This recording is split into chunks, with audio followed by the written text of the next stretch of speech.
The ADX Florence prison, which opened in 1994 and is located south of Florence, Colorado, is widely considered to be the most secure correctional institution in the whole country. A percentage slightly lower than 95% of the offenders who were sent to Florence that came from previous facilities had a history of violence. We turn now to the other developing headline tonight, the notorious drug lord El Chapo, who escaped months ago into that mile-long tunnel carved beneath his prison cell with full electricity and a motorcycle waiting tonight captured. You people might be wondering who is El Chapo and what he did to warrant being sent to such a punishable jail. Also, our discussion for today is going to be El Chapo and the authority he wields over the inmates at ADX. Chapter 1. Why El Chapo is that important? Joaquin Archibaldo Guzman Loera, also known as El Chapo, was a former leader of the Sinaloa Cartel, an international criminal organization. He is currently serving a life sentence in a Mexican prison. It is generally accepted that he was one of the most important drug traffickers in the annals of the history of the world.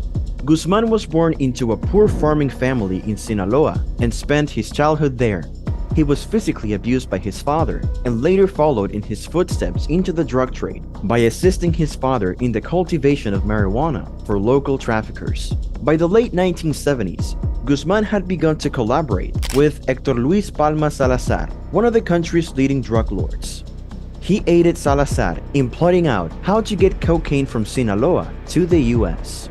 Eventually, Guzman worked as a logistics supervisor for one of the country's most notorious kingpins at the time, Miguel Ángel Félix Gallardo. But after Gallardo's arrest in 1988, Guzman started his own cartel.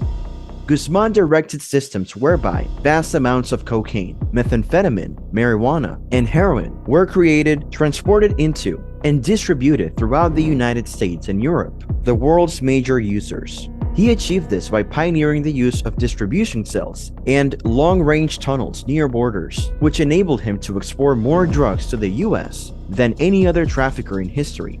Guzman's leadership of the cartel also brought great riches and power. Forbes named him as one of the most influential people in the world between 2009 and 2013, while the DEA assessed that he matched the influence and fortune of Pablo Escobar. Chapter 2. The circumstances surrounding his detention. Today, Mexican authorities released a new video of the capture of the drug kingpin known as El Chapo. He was caught Friday, 6 months after escaping from prison. In 1993, Guzman was arrested in Guatemala and later deported to Mexico, where he was charged with murder and drug trafficking and given a 20-year prison term. In 2001, he bribed jail guards and escaped from a federal maximum security facility.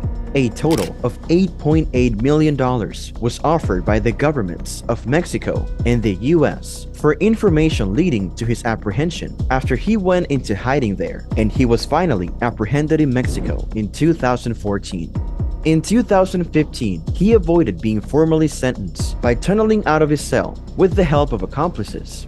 After a shootout in January of 2016, he was apprehended by Mexican authorities, and a year later, he was extradited to the US.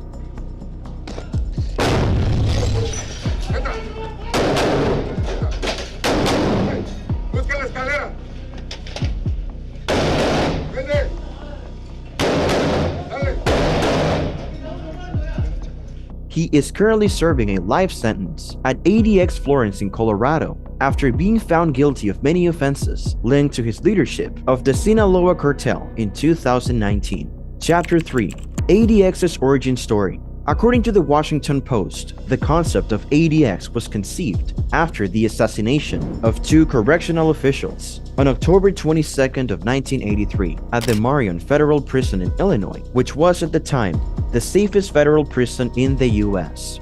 This occurred at the same time that ADX was being developed. After their passing, the Marion Correctional Facility was transformed into an all-lockdown institution and served as a model for the development of additional Supermax lockdown institutions, such as Pelican Bay, and finally, ADX. Chapter 4. Why is ADX likened to the pits of hell? CNN had the opportunity to speak with current C1 columnist and former ADX warden Robert Hood, who provided a bleak account of life inside ADX. Between the years 2002 and 2005, Hood held the position of ADX warden. The moment that they walk you through the door, you can plainly see it written all over their faces. When you least expect it, that's when it slams you. The splendor of the Rocky Mountain serves as the background to what you're seeing now. As soon as you step inside, that will be the very last time you ever look out at it. The Supermax represents life after one has passed away. It'll take some time. In my perspective, the experience is far, far worse than dying. It is as stark can be. It was not designed with humanity in mind. The isolation, the solitary.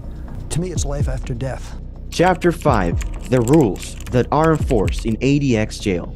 The 23-hour solitary confinement at ADX Florence is notorious. The empty swimming pool is our hour of freedom. Only a 4-inch by 4-foot skylight illuminates this chamber.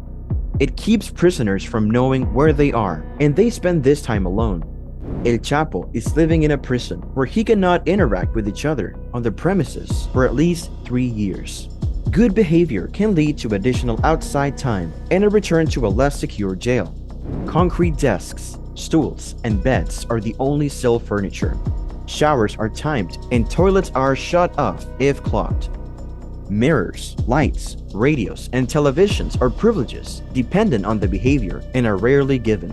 Individual meals are served to detainees by the guards. The structure is surrounded by security measures consisting of razor wire, motion detectors, cameras, and 1,400 remote-controlled steel doors. The perimeter of the correctional facility is guarded by laser beams, pressure pads, and attack dogs. El Chapo joins the ranks of other notorious criminals such as Ted Kaczynski, Richard Reed, Terry Nichols, Eric Rudolph, and Robert Hansen, and is now documented as a drug trafficker in the US. Those who advocate for keeping the Supermax prison open point out that the inmates there have already shown a disregard for human life on multiple occasions. In fact, many of them have been convicted of murder elsewhere in the country's correctional facilities, in addition to the terrible crimes for which they were sentenced originally. A prisoner who is already serving a life sentence does not stand to benefit from receiving a second life sentence, according to historical data. To bring back order in the jail and to discourage inmates from killing staff members, stricter punishments were required. The risk of being placed in solitary confinement at ADX Florence is the most effective deterrent the US correctional system has against violent crime. El Chapo was finally transferred to this facility, where he has been held in custody ever since he was brought there following a protracted run of arrests and escapes from several jails. Guzman is only allowed to spend 1 hour outside of his cell each day, and he's only permitted to have 15 minutes of phone contact each month with 3 individuals who have previously been screened by the US government. These individuals are Guzman's mother, one of his sisters, and his youngest child. Guzman has been sequestered away in total seclusion. Other than his cell, he was confined to the facility at all times and was not permitted access to any of the prison's recreational areas or other areas, Colon stated. In the year 2020, his legal team presented an appeal in which they complained that he was being subjected to inhumane conditions. Nevertheless, the appeal was rejected by a federal judge. Guzman is still being subjected to the same treatment, which his legal team describes as torture and the consequence of political vengeance. Even though Guzman has been behind bars since his capture in January of 2016, the business has been booming for the Sinaloa cartel. The US authorities have stated that the security measures are meant to prevent Guzman from escaping or engaging in illegal activity. The Center for Investigative Reporting had documented 153 instances of investigations into allegations of corruption against US Border Patrol agents as of the year 2016, the vast majority of which involved members of US Customs and Border Protection. The CIR found that drug trafficking was the most common offense, following by accepting bribes and trafficking human beings. The vast majority of the cases cited by the CIR involved agents with 10 years of service or less. The state of Texas was a location of the majority of the occurrences, followed by the states of California and Arizona. We appreciate you taking the time to watch our video today, and we sincerely hope that our viewers found today's video to be engaging and enjoyable. If so, please subscribe to our channel and leave a comment below.